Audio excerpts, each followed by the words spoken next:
Assalamualaikum warahmatullahi wabarakatuh. Waalaikumsalam warahmatullahi wabarakatuh. Gimana kabarnya hari ini? Sehat? Alhamdulillah. Ya, Bapak absen dulu. Yang pertama, Abdullah bin Amawana. Abdullah bin Amawana. Alhamdulillahirabbil alamin. Ar-Rahmanir-Rahim.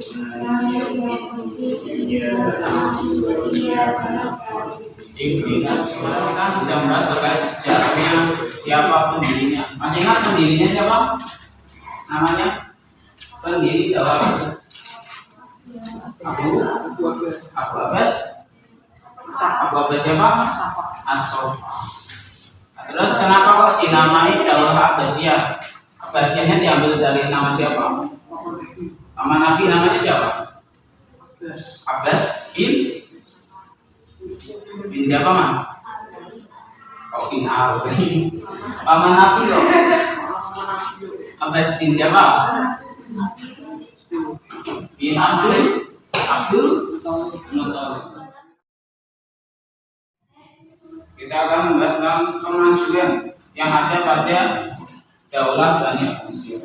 Di sini kita menonton videonya dulu. Kemarin kita sudah melihat terkait tokoh pendirinya, tentang apa sejarahnya Abu Abbas, bagaimana beliau mendirikan Bani Abbasiyah. Sekarang kita melihat kemajuan-kemajuannya. Disimak dengan baik.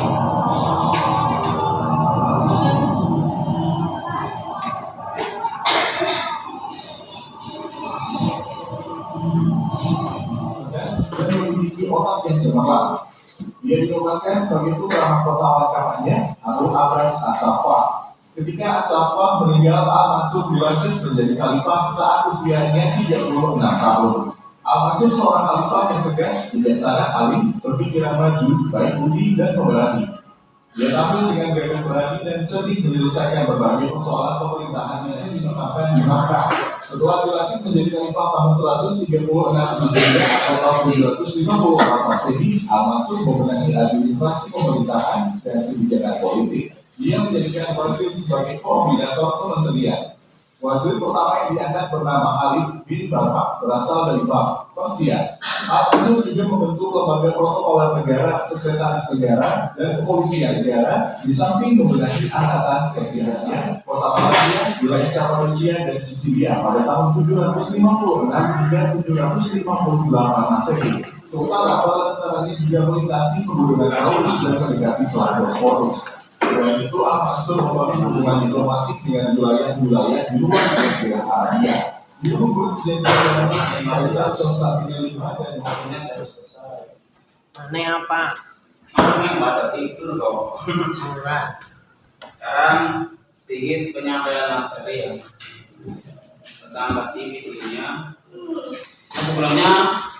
Sebelum menyampaikan materi kita coba tes konsentrasi. Perhatikan ya. Perhatikan Mas Bel. Perhatikan ya.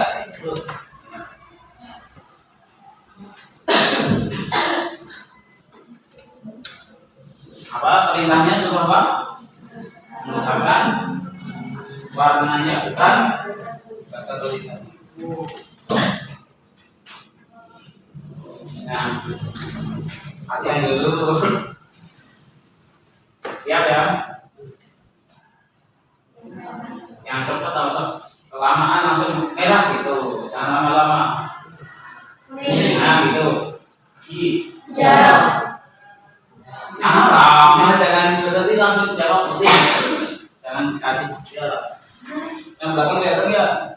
Hah? Ini. Kelihatan Pak. Kelihatan nggak? Siapa tuh yang jawab ini? Konsentrasi Pak, konsentrasi. Kelamaannya cepet merah gitu.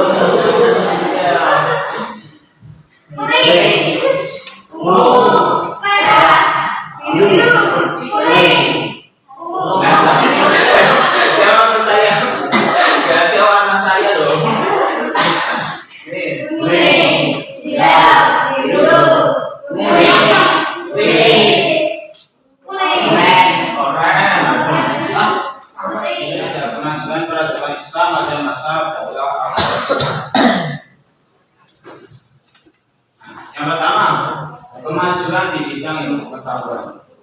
Nah, di sini buktinya apa kok Jawa Asia mengalami kemajuan? Yang pertama, terbentuknya gerakan penerjemahan ilmu pengetahuan yang dipelopori oleh siapa? Yang tadi di video. Khalifah berapa itu? Siapa lu masuk? Jadi ilmu pengetahuan belum maju pada saat khalifah yang pertama yaitu Abu Abbas As-Saqaf. Namun ilmu pengetahuan mengalami kemajuan pada baik. Nah, kemudian banyak ilmu agama yang dibuka.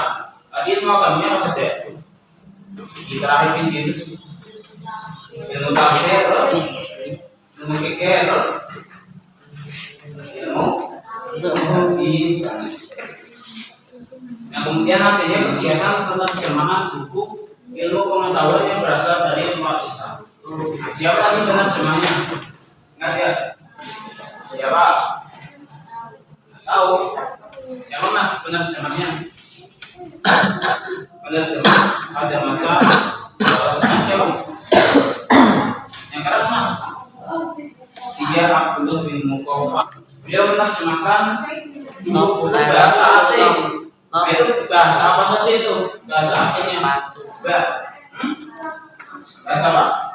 Sanskerta terus Suriah terus Suriani terus satu lagi. Siapa kamu mas? Satu lagi mas? Yunani. Oh, jadi bahasa asing saja tiga. Yaitu tadi Suriani, Sanskerta, dan Yunani. Nah, itu diterjemahkan ke dalam bahasa apa ya? Bahasa apa mas? Arab, ya betul. Dari bahasa asing ke bahasa Arab. Nah, ilmu pengetahuan yang diterjemahkan itu apa saja? Ada yang tahu nggak? Kalau ilmu agama kan nanti seperti ilmu tafsir. Kalau ilmu pengetahuan yang umum apa? Tahu nggak?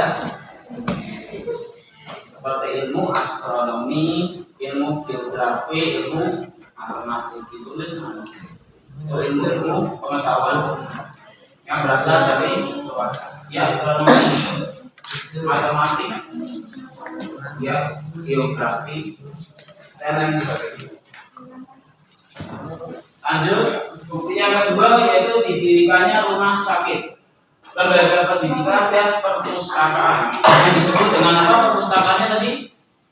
Yaitu hikmah. Nah, yaitu hikmah itu pada masa itu merupakan perpustakaan yang terbesar. Nah, yaitu hikmah menjadi pusat literatur para ilmuwan. Nah, banyak para ilmuwan dari berbagai negara yang mendatangi Baitul Hikmah ini. Karena apa? Karena banyak karya-karya ulama yang terkenal. Ya, saya dibaca. Itu maksud pembentukan majelis musyawarah ini dibentuk pada masa Khalifah Rasyid yang berdiri sebagai tempat perkumpulan untuk membahas masalah keagamaan dan diselenggarakan di rumah masjid ataupun istana. Nah, Khalifah Harun al-Rasyid itu Khalifah keberapa mas? Harun al-Rasyid ketujuh itu Al-Ma'mun. Al-Ma'mun yang tadi. Kali ini keberapa? Kelima. Ini perbedaannya apa? Dari majelis musyawarah dan majelis tadi munadharah. Apa perbedaannya? Yang tahu nggak?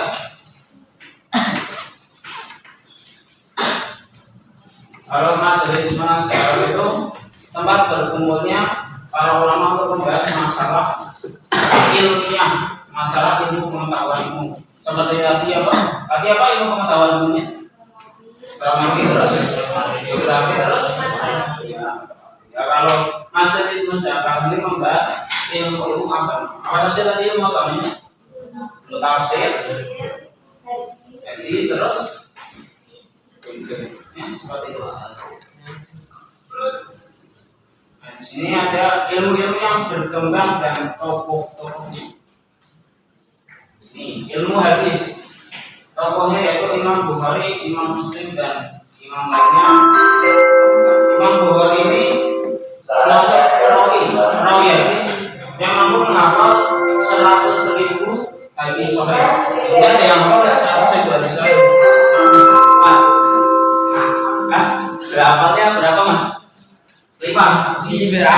ada satu pun. Kalau tidak ada yang hafal satu. Kalian membuat hafal 100 hadis dan juga menghafal 200.000 hadis yang tidak sahih. Nah, yang terakhir ada ilmu fikih. Ilmu fikih ini siapa saja? Imam Syafi'i dan Imam itu biasanya dikenal dengan apa? Imam apa? Imam Asy'ari. Kalau di Indonesia mayoritas siapa imamnya? Imam Syafi'i. Bagi kelompok menjadi dua, laki-laki dan perempuan, ya. Perempuan laki-laki kelompok 1, perempuan kelompok 3 ya. Sudah enggak? Ya. Ya. Jadi yang berfungsi membahas agama.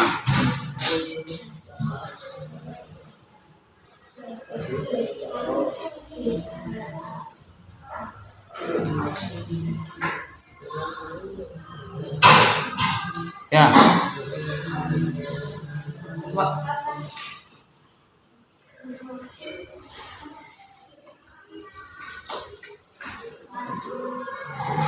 Yang belum, tidak.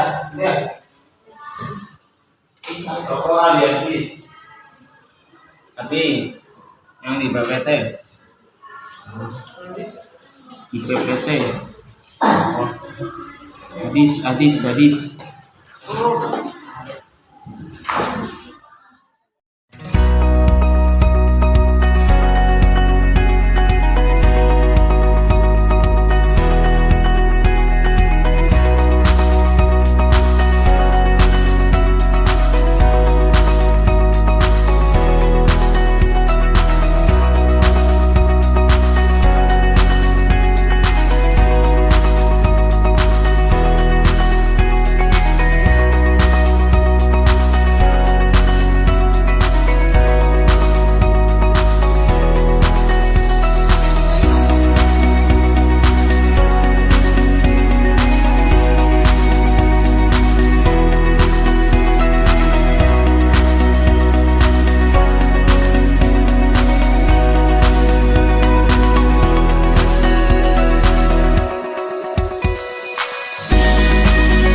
Nih, kalau hausnya berani Bukan mati. dan Mati. dia ya memang takut. Ayo, karena kumpulkan aja. Kalau pas salah satu lah. Nggak harus sempurna loh. Pak. 15. Jadi berapa? Terus apa lagi? Buktinya tadi. Apa lagi? Campurnya budaya serta keberhasilannya bahasa Arab dan bahasa Ya, lain. terus apa lagi? Apa lagi? Pendirian dan Nah, itu 5 perpustakaan. Terus apa lagi? bukan Terus pembentukan majelis dalam sejarah ya, terus yang menentukan apa? Pembentukan tuh pembentukannya ya. Jadi itu bukti kemajuan dari Bani Abbasiyah. Ya, selesai. Tinggal digantikan. Teman hari ini sudah cukup, kurang lebihnya mohon maaf. Bila taufiq wal hidayah. Wassalamualaikum warahmatullahi wabarakatuh.